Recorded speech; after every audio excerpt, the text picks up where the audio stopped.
Welcome to this roundtable, Astro Priestesses Roundtable on the Pisces Solar Month. We are so excited. There is so much happening.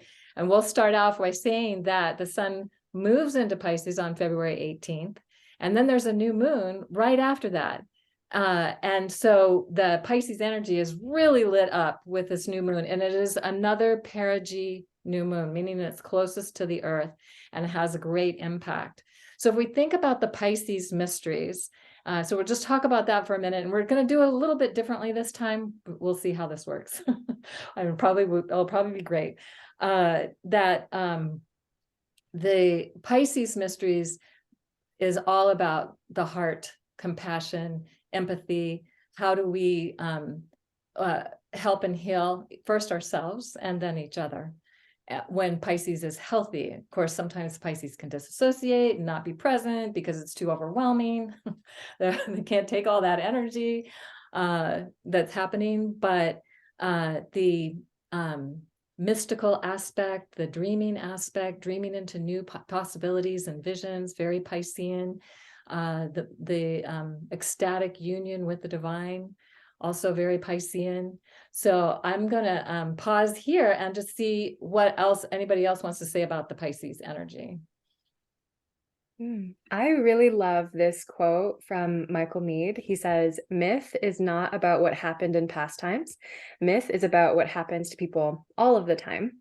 And whenever I'm engaging with Pisces energy, I feel so much of this deep urge and inner longing to reconnect with all of the different archetypes because Pisces holds them all. So it feels so much like coming back home because we're able to hold all of it, because we're able to see all of it. It kind of puts a different spin on that return to source. I see it almost like we're returning to source because we're returning to this wholeness, this awareness of everything is connected. So it is definitely a magical time. A lot of maybe getting lost and getting found again, but maybe more evolved, more integrated, and more spiritually connected. I love that. And when I think of Pisces too, it's like when we've circled around the zodiac, when we move into Pisces, so much of what we've known with linear reality and maybe our sense of ego or self begins to dissolve away.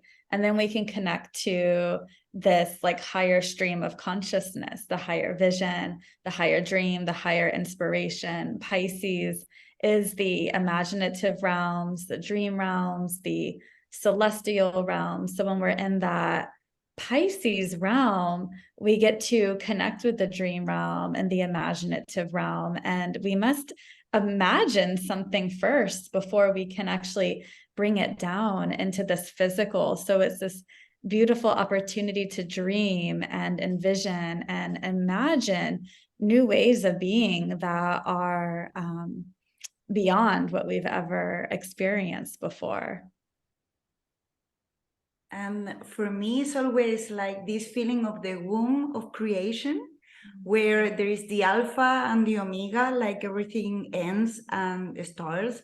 And we normally start, and this month we have a lot of energy of Pisces and Aries, and that's the ending and the beginning, that is at the end of the day is the same. Like nothing ends and nothing starts. It's just like this recreation, constant, and in this womb of creation, there is unconditional love, and that is very easy to say, and it's not that easy to embrace. And so for the people who are born with a lot of Pisces energy, it's like very brave to bring that, and we are all experiencing that with the new moon, and then with Saturn into Pisces as well, right? So we have a time of experiencing this, what it means to love unconditionally, because that means loving the criminal. It means to love the person who really hurt you in the past. And it means to really love yourself unconditionally as well. Yeah.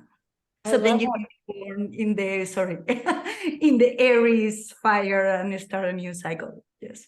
I love that more because you're reminding me of the Ho'oponopono for it, the practice of forgiveness. And the whole idea is that if you're seeing something in someone else that you don't like, or that is disruptive or challenging, or they're crazy, or they're murderer, or they're whatever they might be, somewhere that's within you. And so doing the Ho'oponopono is that practice of forgiving everything. And I think that is something Pisces is one of its essence, is it's of that practice of forgiveness. I love you. I'm sorry. Please forgive me. Thank you. And I've been having to practice this one for myself more lately, so it's a good reminder. And these are the kinds of things that we want to plant seeds at this new moon, and plant the seeds of compassion, plant the seeds of forgiveness, plant the seeds of universal compassionate love at this new moon. And so and then also, because we're going to have the Saturn moving into Pisces, we'll talk about that more in a moment, but I just wonder if anybody else has an insight about the new moon and how to work with it. Well, one other thing that I think relates to the new moon, but also with Pisces, it is a sign where I think we're initiated into letting go and letting flow and trusting in the higher unfolding, which is when we're moving into Pisces energy, we're also working with the polarity energy, which is Virgo. And Virgo is where we create order and we refine and perfect and we have the plan. And then Pisces can be like that beautiful magical chaos where we have to let go of the plan.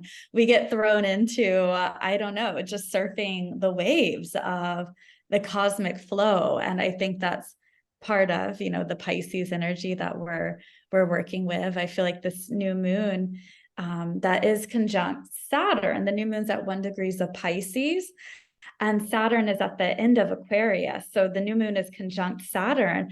And I feel like this new moon is actually the seeds we're planting are going to give us a kind of a taste, a preview of what it's going to be like when Saturn moves into Pisces. It's really interesting with the new moon. We also have Venus at 29 Pisces.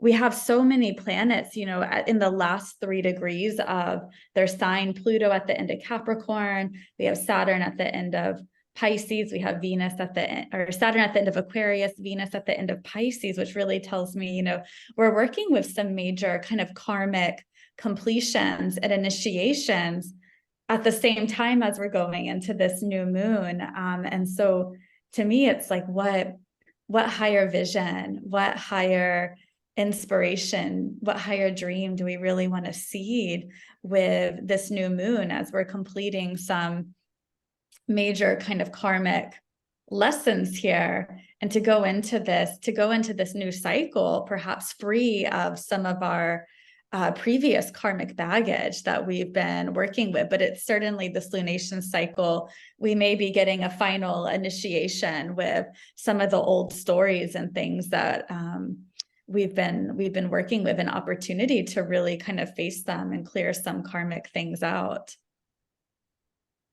Yeah, I also see it as a time for really connecting the wisdom and all that we've been able to vision for the future of Saturn in Aquarius, but to plant that seed with that Piscean compassion, and definitely the forgiveness and the peace, and allowing maybe even parts of the structure to dissolve, which will definitely be more of a theme with Saturn in Pisces.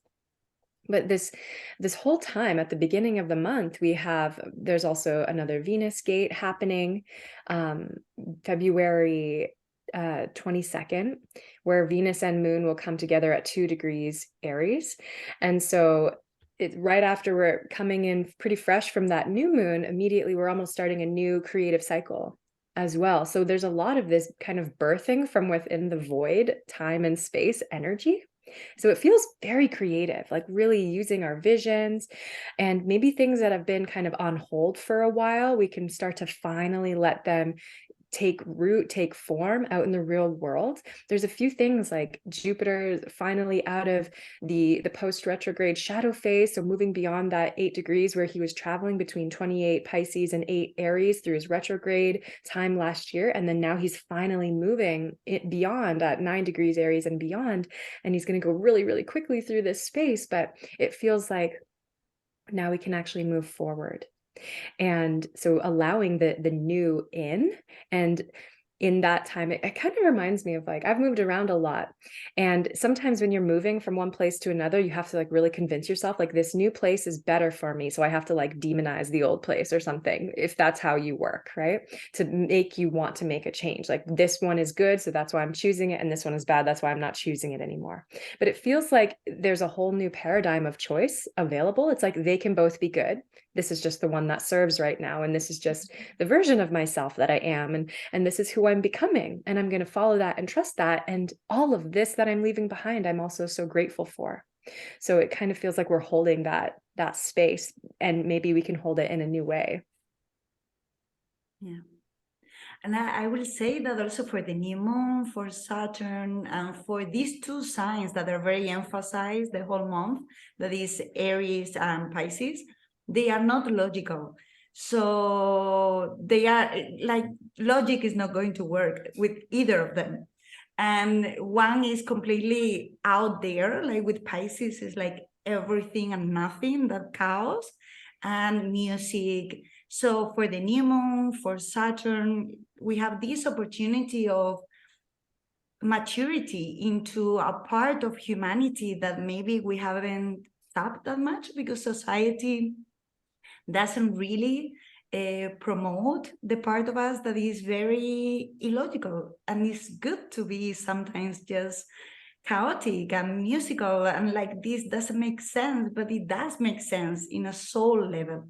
And with Aries, it's also like embracing that animal within us, that within that womb of creation, there is this beginning that doesn't make any sense either, but in your gut, you know you have to go there.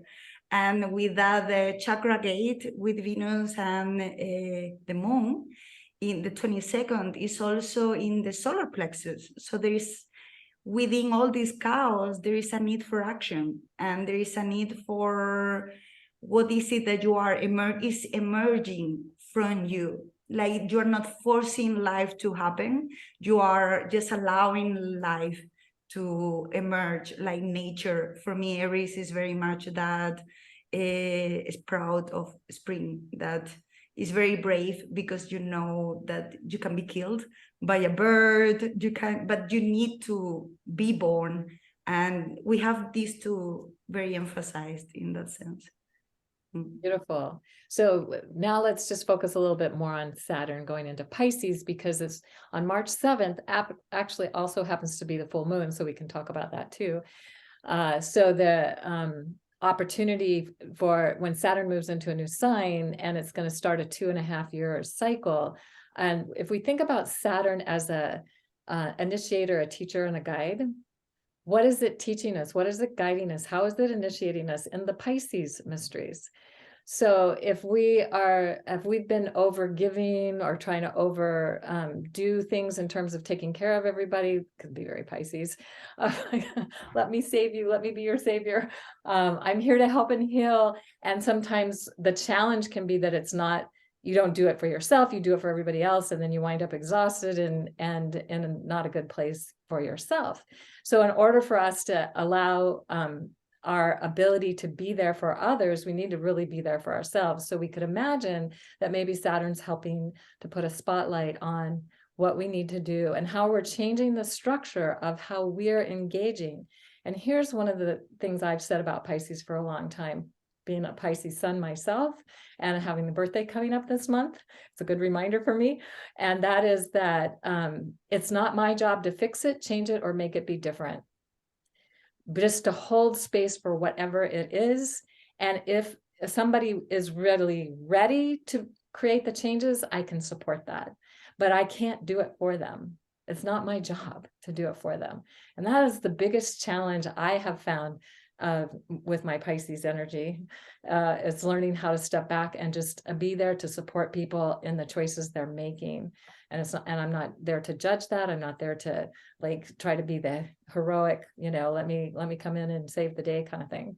So that's just one of the ways that we may be tuning into how Saturn is helping us to create a new relationship with these mysteries, so that we can have a greater union, ecstatic union with the divine, have that sense of being dreaming into the mysteries, have that ability to go with the flow, as everybody's been speaking into. So with that, I'm going to turn it over to whoever's next. I was almost thinking, like you were saying earlier, Maud, like maybe there will be singing today. So there's this amazing song by Danit, and I hope I'm saying her name right, Danit Trebig, and it's called Heartbeat. And it's behind all illusion, there's reality, reminder of simplicity. Surrender our souls to the mystery, opening our hearts completely. And we're circling around and around and around on this wheel of life, breathing in and out life, breathing in and out love. So beautiful. Another part of the song says, if we only seek, we won't find, because seeking makes human hearts blind. Be open and trust, because what may come to you will come right through you, to you, through you. And so I know I'm a North Node Pisces. So whenever I'm like, I need to get into Pisces land, I will blast that song and I will get into that space where it is going to come to you, through you. And I feel like that there's such an idea around Saturn of building and efforting and striving and forcing to create something or make something happen. But this is coming into it from the lens of Pisces wisdom, which is yin, which is feminine. And it's about that receptivity and flow. So it's, for a lot of people, it might be very counterintuitive, but that's where the magic is. And I also feel that that's where this whole cycle of all that we've been building collectively gets to dissolve. Like we hear a lot of times with, Saturn in Aquarius, there's been a lot of protests, lots of activism, lots of social justice, warrior and warrioresses. And there's been a lot of this, like, we need to see the system change. And I 100% agree with that. And I feel that Pisces is actually the water. Like, this is what actually is going to do it. This is how it actually changes, because it's not necessarily what we're doing, but it's who we're being. I love that, Nura, because I'm also a Pisces North Node, just like you. And I always say, like, with the Pisces energy, our magic is our being. It's just being. That's how the magic flows through with Pisces, when we're that channel to that flow of spirit. And with Saturn materializes. Saturn gives form and structure. Saturn crystallizes. And so Saturn in Pisces is really, I feel, going to support us. All this Pisces energy, like we've kind of been visioning into and dreaming into, like since the Jupiter-Neptune conjunction that was at 23 degrees of Pisces and 2022. I don't know what year it is, so if I'm wrong, please let me know. I don't know what year it is right now, 2023, I believe. But we've been dreaming into all this Pisces energy, and I feel like with Saturn now coming into Pisces, it's like, okay, what we've been visioning into, dreaming into, what got kind of expanded and opened up, that higher dream, Saturn's going to support us to kind of ground it and to give it form and structure. And how we're going to do that, like Mars spoke to, it's not something we figure out with like reason and logic and the linear mind. It's really tuning in and surrendering, letting go, letting flow, letting go of the old plans, letting go of control, and letting spirit lead, or however you want to say that, higher self, your guides, source, however you kind of connect to that energy. And I think Saturn going into Pisces is also really supportive for those that are very Piscean in nature. Like me, we can feel a little mergy. Pisces merges with everyone and everything. So this is like kind of the sign of the empath, right? Where, wait, what are your emotions? What are my emotions? I don't know. And we can kind of get lost in that Piscean soup. And Saturn is going to support us to really hold the boundaries of who am I? So to kind of have that sense of, and I think like Kaylin, you spoke about this, if we're used to overgiving and kind of maybe being that like martyr,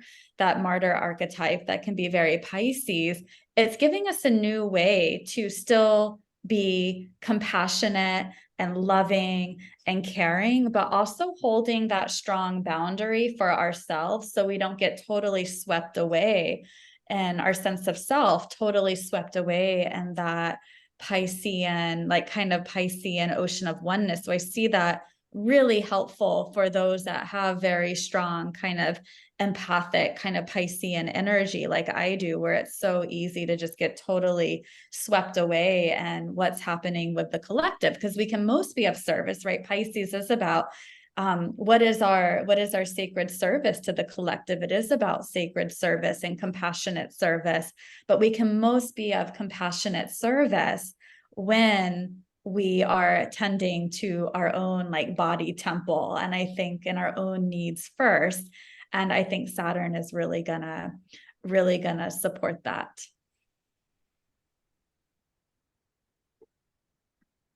Yes. Did you want to say anything more about that, Mar? No, I'm fine. Okay, good. All right, so we're going to focus more on Aries now, but as we've been indicating, this whole Pisces Aries link, and of course, we go from the solar month of Pisces to the solar month of Aries, and we'll share more about like all of that when we get to that time. But as mentioned, Venus is going into Aries right after the new moon, or right around the time of the new moon. And then it's going to catch up to Jupiter in Aries and Chiron in Aries and a whole bunch of asteroids in Aries. So we have this really strong Aries theme coming in now. And something that I feel about Aries is that it's happiest when it has a purpose, a cause, or a mission. And not just any purpose, not just any cause, not just any mission, but a noble cause, a worthy mission, something that it can really feel like it's able to put its energy into. So my sense is that the question to be with all this Aries energy happening is, what is my noble cause, or what is my mission? What is that now? And especially as we go, we start with this at the new moon, because Venus is going into Aries. There's going to be that, as mentioned, the Venus moon gate at the solar plexus chakra. She's reclaiming a healthy relationship to her own personal power, not giving her power away, not trying to have power over others, but having a healthy relationship of knowing what really works for her and saying yes to that, and what doesn't work for her and saying no to that. And that's really going to be infused into the rest of the month. It's like, what are we looking at? What are we saying yes to, and what are we saying no to? And also, what are we saying yes to that would be better if we said no? And what are we saying no to that would be better if we said yes? That's kind of also fitting into the Saturn piece as well, because that's part of our creating a new structure of how we live our life in a way that's more aligned for us, is looking at what we're saying yes to and no to. And so Aries is also an archetypal energy that wants to create a safe space for something to come forth. The midwives of the past, of the ancient times, they did not help women have babies. They protected them while they were in labor. So they had so the women could do it. They knew how to give birth. They didn't need help. They just needed a safe space to give birth.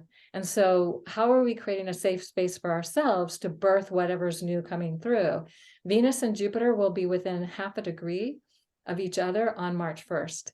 And then I'll let somebody else talk more about these, but that coming together with Jupiter, it's dreaming into having new visions around how is the goddess, and the cycle that we're in is the grandmother goddess, the wisdom keeper. She's the wisdom keeper. How is she standing in the strength and power of who she is, not giving that power away? And unfortunately, women were pretty much forced to give that away in the dominator culture. So how is she coming back into herself to really stand in the strength and knowing that she has, and in furthering her mission? So for me, my noble cause, or mission is love. Just to be a radiant, vibrant energy of love, very Piscean also, but that's what it doesn't have to be complicated. It can be very simple. So think about what your purpose is, your mission, your cause is. And if your cause is love, then then what's in the way of that? And what can you do to transform, transmute, change that, so that you can just be that pure expression of love? I love that. And I feel like it speaks so much to the purity of Aries' instinctual energy, because when we are congruent with that noble mission, we will naturally just take every action from that space. And even if it seems like it doesn't make sense, like one of the mantras that I love, it's like, I'm under no obligation to make sense to anyone else, even myself. But when I come into that, I think it's a body knowing with Aries, that instinctual, like my body wants to do this. I'm feeling energized by this. What is the choice that is energizing? I can trust that maybe it's not the ultimate thing, the end goal. Maybe we don't even know what that is yet, because usually we don't with Aries, but we know this is the next right thing. This is where it makes sense to put my energy, and it lights me up. It feels good. So thinking of Vesta, the goddess asteroid of sacred service and devotion, with Venus, our creative, relational, magnetism, resource, attraction, feminine energy, with Jupiter, our ability to vision and connect with our higher self aspirations. And then Chiron, the wounded healer. We've been working so much here with this. And I'd love to call in Emily Trinkhouse. She gave a beautiful presentation, and in it, she goes through the polarities of all signs and talks about Aries, Libra, that whole polarity as having the core wound of non-existence.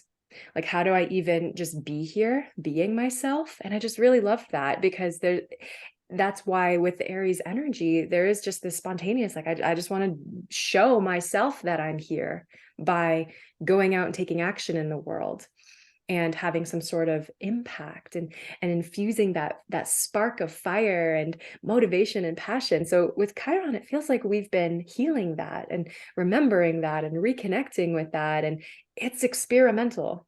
It's not like you're going to have it 100% the way you want it to be when you first try it with Aries, and you might start something and you might not follow through, and that's just part of it.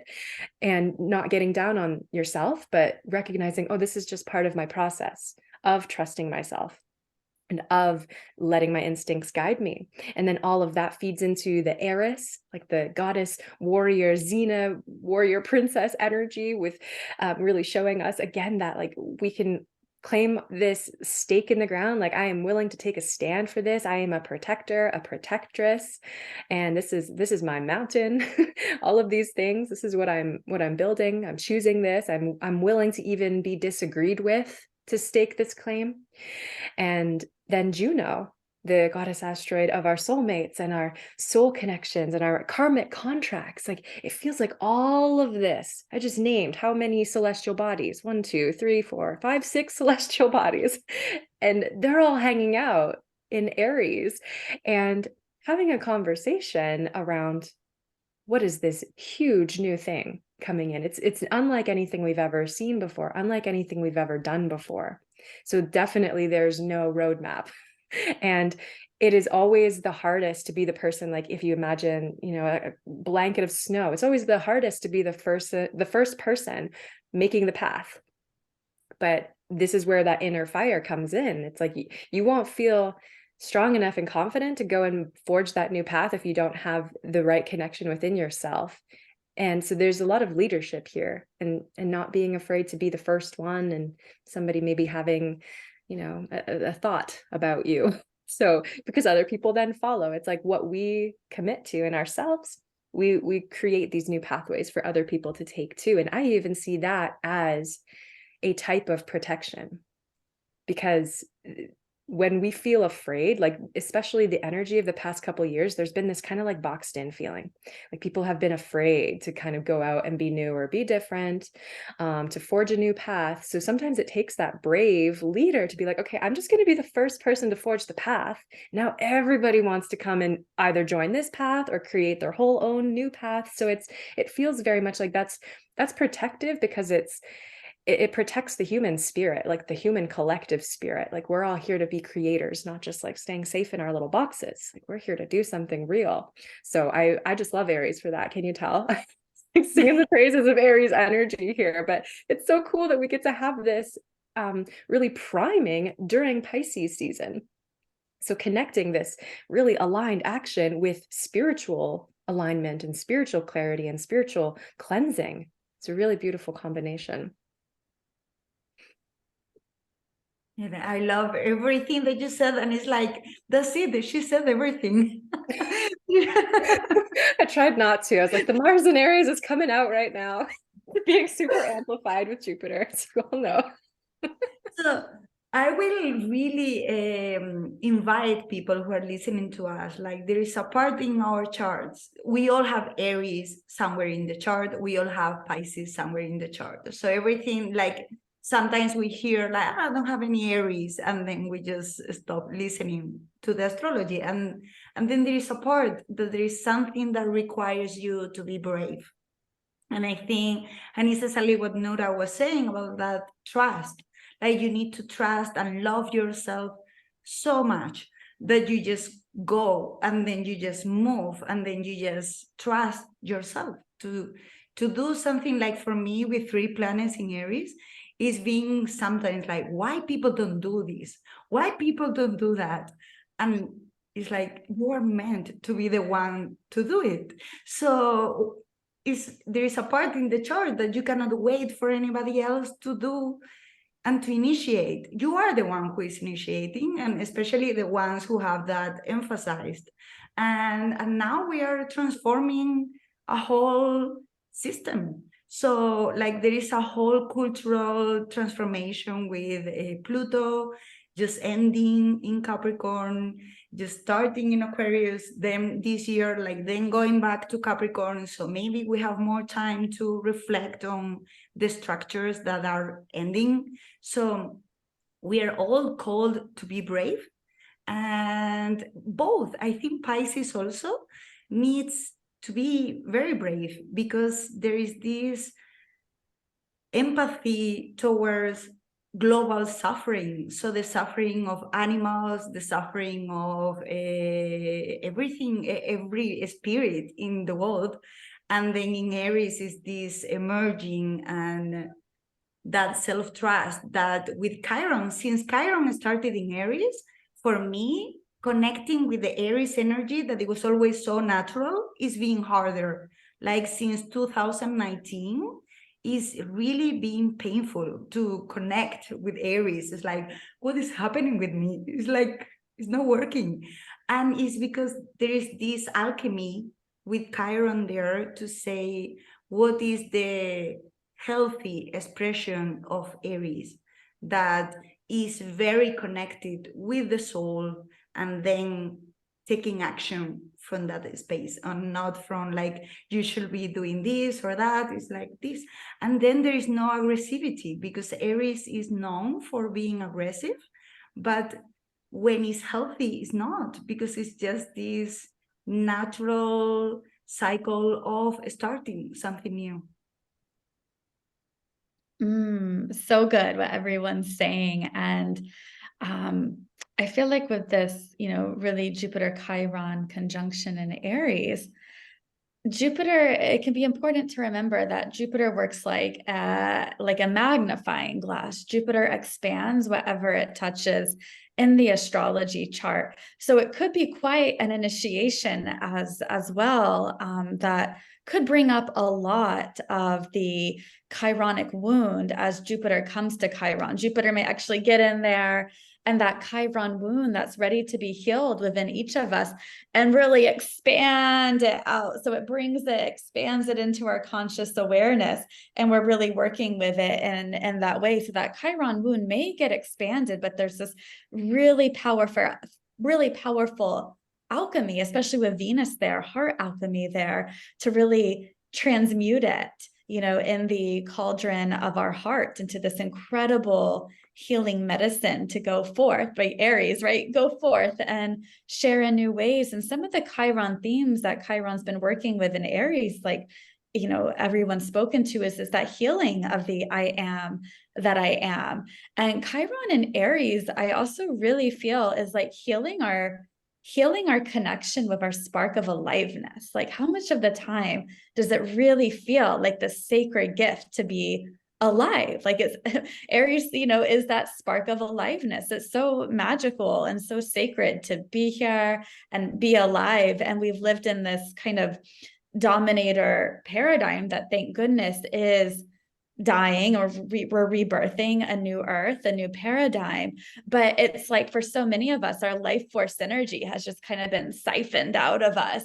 And so Chiron and Aries is this like healing of our spark of aliveness. And I feel like as Jupiter comes here with Chiron and Aries, it's like expanding our spark of aliveness, because Aries, from this kind of evolutionary perspective, is when we emerge out of the Pisces ocean of oneness. We're animated with the fire of spirit, right? The spark of aliveness. And it's like, wow, I'm just so excited to be here and have all these experiences. I don't even know really like what Nura, like you said, what the end result is, but I'm here, I'm living present in the moment.